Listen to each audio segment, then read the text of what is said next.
जय हिंद आप सभी को। देखिए, ये एसएससी जीडी कांस्टेबल 2022 के लिए जो वैकेंसी आई है उसकी भूगोल यानी इंडियन जियोग्राफी के टॉप 100 क्वेश्चन जो पिछले साल बार बार पूछे गए हैं एग्जाम में एसएससी जीडी के, उनको हम यहाँ पे डिस्कस करेंगे। तो ये वीडियो जिनने भी एसएससी जीडी कांस्टेबल का फॉर्म डाला है उनके लिए बहुत इंपॉर्टेंट होने वाला है ये क्वेश्चंस। और आज ही एक और गुड न्यूज़ निकल के आई है कि आप लोगों की वैकेंसी जो है बढ़ा दी गई है, यानी लगभग 45,000 पद कर दिए गए हैं, और जो कि काफ़ी अच्छी अपॉर्चुनिटी है। तो ये वीडियो जो है आपको पूरा देखना है, क्योंकि जो भूगोल के इंडियन ज्योग्राफी के जो भी क्वेश्चन आए हैं जीके जीएस सेगमेंट में, वो इस वीडियो में हम चर्चा करेंगे। देखते हैं पहले क्वेश्चन से। तो सरल कठिन सभी क्वेश्चनों को हमने यहाँ लिया है, टॉप 100 क्वेश्चनों को। पहला कठिन है क्वेश्चन है, भूगोल का जनक किसे कहा जाता है। तो भूगोल का जो जनक है ना, ये हिकैटियस को बोला जाता है, जबकि हेरोडोटस जो है इतिहास का जनक है। ठीक है। अगला क्वेश्चन है, भूगोल को एक अलग अर्थशास्त्र के रूप में स्थापित करने का श्रेय किसे जाता है। तो एक अलग अर्थशास्त्र के रूप में भूगोल को बताने का श्रेय जाता है, वो व्यक्ति हैं इरेटोस्थेनीज। ठीक है। नेक्स्ट क्वेश्चन है कि भूगोल के लिए ज्योग्राफिका शब्द का प्रयोग सबसे पहले किसने किया। तो ज्योग्राफिया शब्द जो भूगोल के लिए बोला ना, वो इरेटोस्थेनीज ही हैं। ठीक है। अगला है कि जियोग्राफी यानी जियोग्राफी जो शब्द है भूगोल का, इसका शाब्दिक अर्थ के आधार पर भूगोल की परिभाषा क्या होगी। तो इसके आधार पर परिभाषा ये होगी कि भूगोल वह विज्ञान है जो पृथ्वी के धरातल का अध्ययन करता है। भूगोल वह विज्ञान है जो पृथ्वी के धरातल का अध्ययन करता है। ठीक है। अगला क्वेश्चन है कि भूगोल पृथ्वी को केंद्र मानकर अध्ययन करने वाला विज्ञान है, यह किसने कहा। तो ये शब्द बोला था वारेनियस ने, कि पृथ्वी का केंद्र मान के विज्ञान का अध्ययन है। अगला है कि पृथ्वी की आकृति सर्वोत्तम ढंग से किस शब्द से स्पष्ट की जा सकती है। तो पृथ्वी की आकृति जो है ना, लक्षक गोलार्ध से, यानी कि आपका जो गोलार्ध होते हैं उनसे अच्छे ढंग से दिखाई जा सकती है। अगला है, पृथ्वी सूर्य के परितः अपनी कक्षा में लगभग किस गति से चक्कर लगाती है। तो पृथ्वी सूर्य के चारों ओर जो चक्कर लगाती है ना, तो 1 डिग्री प्रतिदिन के हिसाब से चक्कर लगाती है। ठीक है। अगला क्वेश्चन है कि पृथ्वी चारों ओर 1 डिग्री प्रतिदिन क्यों, मैं बता देता हूँ। देखो, 1 डिग्री प्रतिदिन इसलिए लगाती है क्योंकि लगभग आपको पता है कि एक साल में कितना होता है, 365 दिन, और 360 डिग्री में एक पूरा चक्कर आता है। ठीक है। तो वही हो गया। सूर्य के चारों ओर पृथ्वी के परिभ्रमण काल की चाल क्या होती है। तो सूर्य के चारों ओर जो पृथ्वी के परिभ्रमण काल की चाल है ना, वो अधिकतम होती है जब पृथ्वी सूर्य के निकटतम होती है तब। ठीक है। पृथ्वी की भ्रमण की गति यानी घूर्णन की गति क्या है। तो ये 27 किलोमीटर पर मीटर है। ठीक है। भूमध्य रेखा पर पृथ्वी का व्यास कितना है। तो लगभग भूमध्य रेखा क्या होती है, इसको पहले आप जान लीजिए। देखिए, ये आपकी अगर मान लो पृथ्वी है, तो बीच की रेखा जो है ना, जो इसको नॉर्थ हेमिस्फीयर यानी उत्तरी गोलार्ध है, साउथ हेमिस्फीयर यानी दक्षिणी गोलार्ध है, तो ये जो बीच की रेखा जो बांटती है नॉर्थ और साउथ को, वो होती है भूमध्य रेखा या इक्वेटर। तो इसका जो व्यास है ना भूमध्य रेखा पर पृथ्वी का, ये है लगभग 12,800 किलोमीटर। ठीक है। अगला क्वेश्चन है कि स्थल मंडल से क्या तात्पर्य है। तो स्थल मंडल से तात्पर्य इससे है कि पृथ्वी की जो बाहरी पपड़ी है, बाहरी परत है, उसको आप स्थल मंडल कहते हैं, जहाँ जीव जंतु रहते हैं। स्थल मंडल की मोटाई भूकंपी तरंगों के आधार पर कितनी मापी गई है। तो ये लगभग 100 किलोमीटर मापी गई है।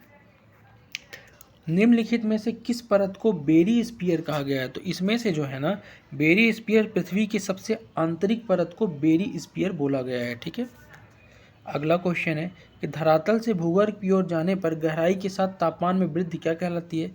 तो गहराई के साथ जो तापमान में वृद्धि है ना, वो 1 डिग्री सेल्सियस प्रति 32 मीटर कहलाती है ना, गहराई के साथ। अगला है कि पृथ्वी की आंतरिक संरचना के अनुसार भूगर्भ विज्ञान का भूपटल, मेंटल और कोर किया गया है, यह विभाजन किसने दिया। तो ग्रांट ने बोला है ये चीज़ें। ठीक है। भूपर्पटी, प्रवाह और क्रोड। ठीक। महाद्वीप और महासागर किस श्रेणी के उच्चावच हैं। तो महाद्वीप और महासागर जो होते हैं ना, वो आपकी प्रथम श्रेणी के क्या हैं, उच्चावच हैं। ठीक है। महाद्वीप और महासागर। अगला है कि पृथ्वी के धरातल के कितने प्रतिशत भाग पर महाद्वीपों का विस्तार पाया जाता है। तो लगभग 29.2% जो है पृथ्वी में रहने योग्य भूमि है, बाकी आपका 71% जल है। ठीक है। महाद्वीपीय प्रवाह का सिद्धांत के प्रणेता कौन है। तो महाद्वीपीय प्रवाह के सिद्धांत के प्रणेता ये वेगनर को माना गया है। कार्बोनिफेरस युग यानी कार्बन का युग जो है, विश्व में संपूर्ण महाद्वीप आपस में मिले हुए थे, यह किसकी मान्यता है। तो देखो, विश्व में पूरे जो महाद्वीप हैं आपस में मिले हुए थे, एक विस्फोट से टूट के ये 7 महाद्वीप टुकड़ों में बटे हैं, ऐसा मानना है वेगनर का। ठीक। प्लेट विवर्तनी सिद्धांत किस वर्ष प्रस्तुत किया गया? प्लेट विवर्तनी सिद्धांत मतलब पृथ्वी के नीचे के प्लेट आपस में खिसकती हैं, जिनसे भूकंप वगैरह भी आता है, टूटते भी हैं, दूर दूर महाद्वीप में टूट जाती हैं। ये 1960 में दिया गया है सिद्धांत। अगला क्वेश्चन है कि धरातल पर 1 डिग्री अक्षांश की दूरी निम्न में से किसके बराबर होती है? तो 1 डिग्री अक्षांश की दूरी होती है 111 किलोमीटर। बहुत इंपॉर्टेंट क्वेश्चन है। 1 डिग्री बराबर 111 किलोमीटर अक्षांश। ठीक है। अगला है कि भूमध्य रेखा के अतिरिक्त कौन सी अक्षांश रेखा पृथ्वी को 2 बराबर भागों में विभाजित करती है? तो भूमध्य रेखा के अलावा एक रेखा कोई भी नहीं होती है जो आपकी पृथ्वी को 2 बराबर भागों में बांटे, क्योंकि ये नॉर्थ हो गया, साउथ हो गया, और 0 डिग्री पे जो रेखा होती है उसी को भूमध्य कहते हैं। इसके अलावा कोई बराबर भागों में पृथ्वी को नहीं बांटती। ठीक है। अगला है कि मकर रेखा तथा 23.5 डिग्री दक्षिण अक्षांश वृत्त निम्न में से कहाँ से होकर गुजरता है? तो देखो, मकर रेखा और 23.5 डिग्री दक्षिणी अक्षांश जो वृत्त है ना, ये मालागासी से होकर गुजरता है। कहाँ से? मालागासी। अब ये मकर रेखा क्या होती है? देखो, ये हो गई आपकी 0 डिग्री पे इक्वेटर, और इसके ऊपर हो गई कर्क रेखा 23.5 डिग्री पे, और नीचे 23.5 डिग्री पे क्या हो जाएगी? मकर रेखा। तो यहाँ पे और दक्षिणी अक्षांश पे कुछ यहाँ पे मालागासी देश है, यहाँ पे है ना नीचे। चलो अगला समझते हैं। हुआ काल्पनिक रेखा जो पृथ्वी को 2 भागों में बांटती क्या कहलाती है? तो उसको भूमध्य रेखा या इक्वेटर बोलेंगे, विषुवत रेखा बोलेंगे। अगला है कि अक्षांश भूपृष्ठ पर भूमध्य रेखा उत्तर या दक्षिण किसी एक बिंदु की कोणीय दूरी होती है जो भूमध्य रेखा से मापी जाती है। किससे नापी जाती है? भूमध्य रेखा से। अगला क्वेश्चन है कि अंतर्राष्ट्रीय तीर्थ रेखा क्या कहलाता है? तो ये बहुत इंपॉर्टेंट क्वेश्चन है कि अंतर्राष्ट्रीय तीर्थ रेखा 180 डिग्री आपकी कहलाएगी देशांतर। क्या कहलाएगी? 180 डिग्री देशांतर। ठीक है। अगले क्वेश्चन की तरफ बढ़ेंगे कि अंतर्राष्ट्रीय तीर्थ रेखा का निर्धारण किस वर्ष हुआ? तो अंतर्राष्ट्रीय तीर्थ रेखा जो 180 डिग्री देशांतर को माना गया है, 1884 में निर्धारण हुआ। अगला है कि अंतर्राष्ट्रीय तीर्थ रेखा की स्थिति निम्न में से किसके निकटतम है? तो ये आपकी 180 डिग्री पूर्वी व पश्चिमी देशांतर के निकटतम है। ठीक है। ग्रीनविच से 180 डिग्री मध्याह्न काल्पनिक रेखा क्या कहलाती है? तो ग्रीनविच से 180 डिग्री मध्याह्न अंतर्राष्ट्रीय तीर्थ रेखा ही कहलाएगी। अगला है, यदि अंतर्राष्ट्रीय तिथि रेखा पर दिन के 12 बजे हो तो उस समय भारत का मानक समय क्या होगा? तो भारत का मानक समय आप लोगों ने देखा होगा 5:30 GMT चलता है। ठीक है, ग्रीनविच टाइम। तो 5:30 हमेशा याद रखना, बहुत इंपॉर्टेंट है, भारत का है। ठीक है। अगला है, पृथ्वी के कितने समय कटिबंधों में बांटा गया है? तो पृथ्वी को है ना 24 समय के कटिबंधों में बांटा गया है। बहुत इंपॉर्टेंट क्वेश्चन है आपका। नेक्स्ट है कि भारत का प्रमाणिक समय किस देशांतर से लिया गया? तो भारत का जो प्रमाणिक समय है ना, ये लिया गया है 82 डिग्री, यानी 82 सही 1/2 या 82.5 पूर्वी देशांतर से। कहाँ से? यानी ये हो जाएगा आपका। ठीक है। अगला देखते हैं। नेक्स्ट क्वेश्चन है कि निम्नलिखित में से कौन सी चट्टान जैविक चट्टानों के अंतर्गत आती है? तो इनमें से जो है ना, कोयला जैविक चट्टान है। कैसी चट्टान है? जैविक। अगला है, कोयला किस चट्टान में पाया जाता है? तो कोयला आपका परतदात चट्टान में पाया जाता है, परतों में निकलता है कोयला। ठीक है। अगला है कि पेट्रोलियम, जिसको आप खनिज तेल भी बोलते हो, किन चट्टानों से प्राप्त करते हैं? तो ये जो चट्टान है ना, जिनसे अपन प्राप्त करते हैं, ये प्राचीन संसारित चट्टानें हैं। ठीक है, जिससे आप पेट्रोलियम, पेट्रोल, डीजल सब निकालते हो। अगला है, निम्न में से कौन सा परतदार चट्टान नहीं है? तो इनमें से जो क्वार्टजाइट होता है, ये परतदार चट्टान नहीं होता। निम्न में से कौन परतदार चट्टान नहीं है? तो स्लेट भी परतदार चट्टान नहीं होती है। बाकी कोरंडम, डोलोमाइट और जिप्सम परतदार होते हैं। सुनामी किस भाषा का शब्द है? तो सुनामी, जिसका उच्चारण सु होता है लेकिन लिखते अपन टी से है, TSUNAMI, तो ये जो है ना, जापानी भाषा का शब्द है सुनामी। अगला है, किस देश में भूकंप से उत्पन्न विनाशकारी समुद्री तरंग को सुनामी कहते हैं? तो भूकंप से उत्पन्न जो विनाशकारी समुद्री तरंग है ना, वो जापान में कहते हैं सुनामी, जापानी शब्द है। तरल पदार्थों से होकर न गुजर सकने वाली भूकंपित लहर क्या कहलाती है? जो तरल पदार्थों से नहीं गुजरती ना, उनको अपन बोलते हैं एस वाली भूकंपी तरंगे तरल पदार्थों से नहीं गुजरती। रिएक्टर स्केल का प्रयोग किसको मापने के लिए करते हैं? तो भूकंप की तीव्रता को मापने के लिए रिएक्टर पैमाना यूज करते हैं। और सिस्मोग्राफ जो है भूकंप नापने के लिए यूज होता है। ठीक है, जैसे एक क्वेश्चन आ ही गया, तो भूकंपी तरंगों के लिए सिस्मोग्राफ। ठीक। अगला क्वेश्चन है कि क्रेटर तथा काल्डेरा स्थलाकृतियों में निम्नलिखित में से किससे संबंधित है? तो क्रेटल और काल्डेरा जो कलाकृतियाँ हैं ना, ये आपकी ज्वालामुखी क्रिया हैं। कैसी हैं क्रेटल और काल्डेरा? ज्वालामुखी क्रिया। निम्नलिखित में से कौन सी एक स्थलाकृत ज्वालामुखी क्रिया से संबंधित नहीं है? तो इसमें से जो है फियोर्ड जो है स्थलाकृत ज्वालामुखियों से संबंधित नहीं है। अगला है कि किस स्थलाकृत का निर्माण ज्वालामुखी क्रिया से नहीं होता है? तो इनमें से आपका जो विसर्प है, विसर्प, ये आपका ज्वालामुखी क्रियाओं से नहीं होता है। अगला है डाइक क्या है? तो डाइक आपको बताना है, एक टर्म है डाइक। तो डाइक जो है ना, आप ज्वालामुखी निर्मित आंतरिक स्थलाकृतियों को आप बोलते हैं डाइक, यानी कि ज्वालामुखी से जो कोई स्थल में आकृति निर्मित हो जाती है उसको अपन डाइक बोलते हैं, ठीक है। अगला है काल्डेरा संबंधित है। तो काल्डेरा एक शब्द जो है ज्वालामुखी से संबंधित है। किससे? ज्वालामुखी। विश्व की सबसे तेज बहने वाली महासागरीय जलधारा कौन है? तो विश्व की जो सबसे तेज बहने वाली महासागरीय जलधारा है उसको आप गल्फ धारा या गल्फ स्ट्रीम धारा भी बोलते हैं। अगला है कि निम्नलिखित में से कौन सी महासागरीय जलधारा यूरोप का गर्म कंबल के नाम से लोकप्रिय है? तो यूरोप का जो गर्म कंबल है ना, ये अपन गल्फ स्ट्रीम जलधारा को ही बोलते हैं, ठीक। निम्नलिखित में से किस जलधारा को क्रिसमस के बच्चे की धारा बोलते हैं? तो क्रिसमस के बच्चे की धारा ना अल नीनो जलधारा को बोलते हैं। अगला क्वेश्चन है, वह कौन सी धारा है जिसने उसके काले पानी के कारण काली धारा भी कहते हैं? तो काले पानी के कारण जो काली धारा कहते हैं वो आपका कहते हैं क्यूरोसियो धारा को। किसको? क्यूरोसियो धारा को, काले पानी। अगला है, निम्नलिखित में से किस जलधारा को हम्बोल्ट की जलधारा के नाम से भी जाना जाता है? तो हम्बोल्ट की जलधारा जो है ना, पेरू की जलधारा को हम्बोल्ट की धारा भी कहते हैं। अगला क्वेश्चन है कि प्रवाल यानी कोरल क्या है? तो कोरल जो है ना एक समुद्री जीव होते हैं, प्रवाल, ठीक है। प्रवाल भित्ति क्या है यानी कोरल रीफ क्या है? तो प्रवाल से ही बना है। समुद्री जीवों से निर्मित जो भित्ति होती है ना, इसको अपन कोरल भित्ति या प्रवाल भित्ति बोलते हैं, ठीक है। अगला है कि प्रवाल के निक्षेपण के लिए महत्व की दृष्टि से उपयुक्त दशा होती है। तो प्रवाल के लिए निक्षेपण के लिए सबसे पहले जो महत्वपूर्ण दशा होती है वो होती है आपकी उथला सागर, अवसाद युक्त जल और सामान्य तापक्रम होती है। याद रखिएगा, उथला सागर, अवसाद युक्त जल और सामान्य तापक्रम। कौन सा सागर प्रवाल की उत्पत्ति के लिए उपयुक्त है? तो उष्ण कटिबंधीय महासागर जो होता है ना, ये प्रवाल के लिए उत्पत्ति के लिए उपयुक्त है। अगला है, कौन सा तापमान प्रवाल जीवों के लिए विकास के लिए उपयुक्त है? तो 65 डिग्री या फ़ारेनहाइट से 70 डिग्री फ़ारेनहाइट तक जीवों के लिए, प्रवाल भित्ति पे जीवों के लिए उपयुक्त है, 65 से लेकर 70 डिग्री तक। अगला है कि महासागरीय गर्तों की जो सर्वाधिक संख्या है कहाँ है? तो सबसे बड़ा महासागर है प्रशांत, और प्रशांत महासागर की ही गर्त सबसे बड़े हैं। संसार के समस्त महासागरों में अब तक कितने महासागरीय गर्तों का पता चला है? तो लगभग 57 महासागरीय गर्तों का पता चला है संसार में। महासागरीय गर्तों की सामान्यतः गहराई कितने मीटर होती है? तो सामान्यतः 5500 मीटर गहरे होते हैं महासागर की गर्तें।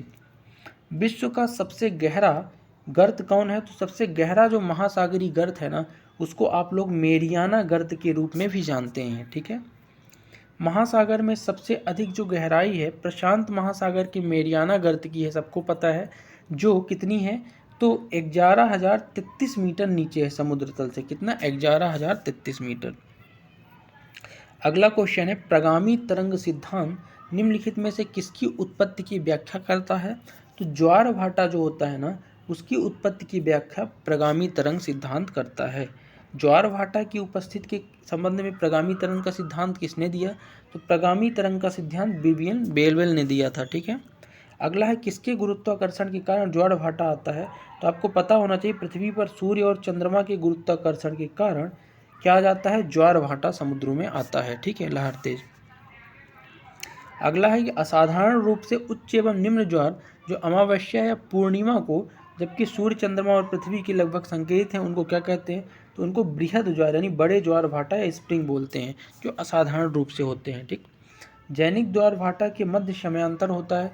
तो जैनिक ज्वार भाटा के मध्य जो समय का अंतर होता है वो लगभग 24 घंटे और 52 मिनट में ज्वार भाटा आता है। गंगा और मिसिसिपी नदियों का डेल्टा किस प्रकार का डेल्टा बनाते हैं? देखो, भारत की नर्मदा और ताप्ती नदियाँ जो है ये आपका एस्चुरी बनाती हैं, बाकी कुछ नदियाँ डेल्टा बनाती हैं। और नर्मदा ताप्ती को आप याद रखिएगा पश्चिम की तरफ बहने वाली नदियाँ हैं, ठीक है। यहाँ पे क्वेश्चन है गंगा और मिसिसिपी नदियों का डेल्टा किस प्रकार का डेल्टा है?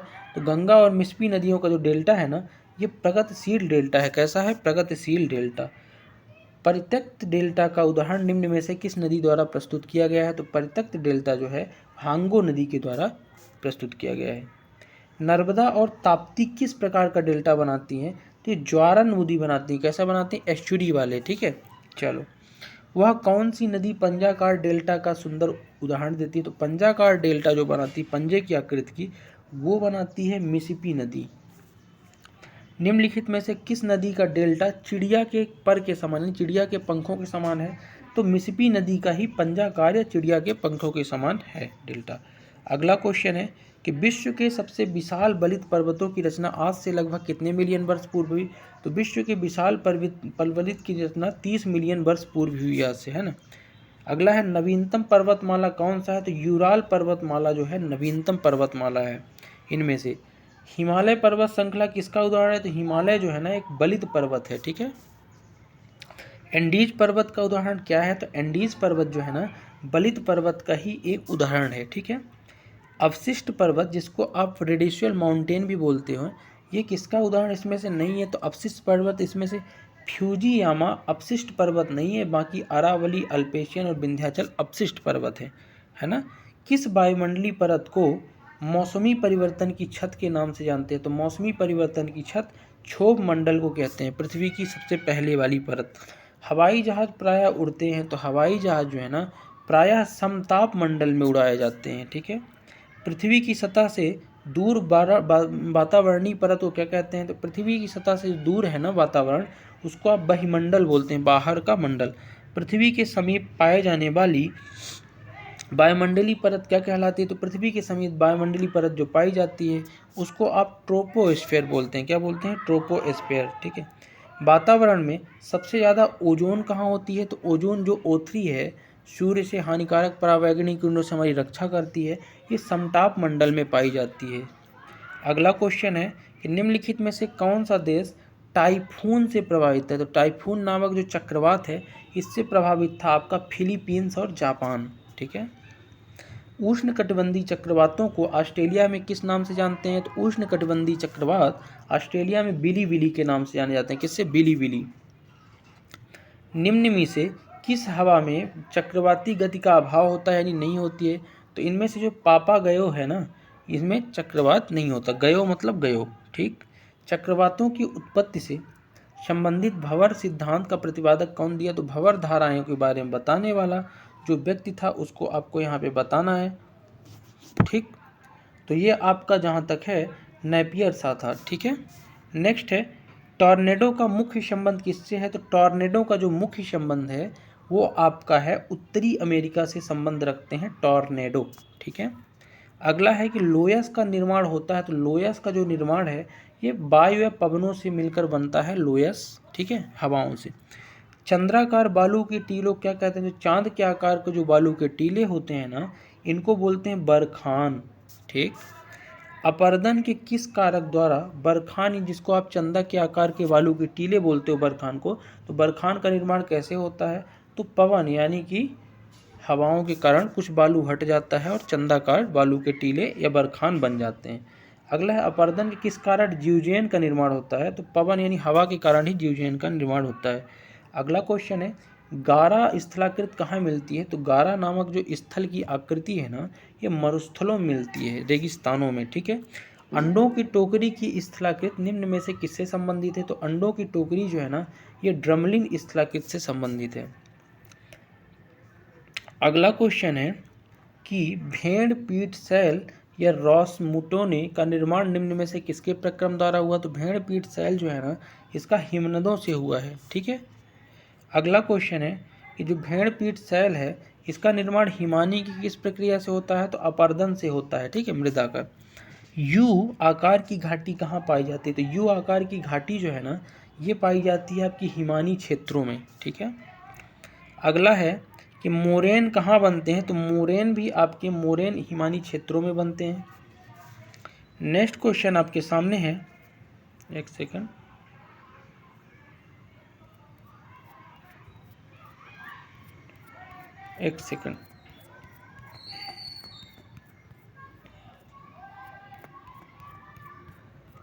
तो ये आपके टॉप 100 जो क्वेश्चंस हैं लगभग आपके यहाँ पे से समाप्त हो चुके हैं। टॉप 100 क्वेश्चन से इतने ही आपके टॉप 100 क्वेश्चन थे, तो जिनको आपको जो बार बार एग्जाम में आए हुए हैं, जिनको आपको बढ़िया से एक बार रिवाइज़ कर लेना है। और ये वीडियो जो है आपके लिए जियोग्राफी के सेक्शन में एक सफिशिएंट भूमिका निभाने वाला है, इसलिए आपको हर क्वेश्चन इसका बनना चाहिए। और वीडियो अगर आपको अच्छा लगा हो तो चैनल को आप सब्सक्राइब जरूर कर लीजिएगा, क्योंकि वैकेंसीज़ बढ़ गई हैं और हिंदी की हमने पूरी प्लेलिस्ट डाल दिया है, लगभग 14-15 लेक्चर एसएससी जीडी के लिए, जो आप चैनल की प्लेलिस्ट में, एसएससी जीडी प्लेलिस्ट में जाके देख सकते हैं। तो चैनल को सब्सक्राइब कर लीजिएगा। मिलते हैं नेक्स्ट वीडियो में, तब तक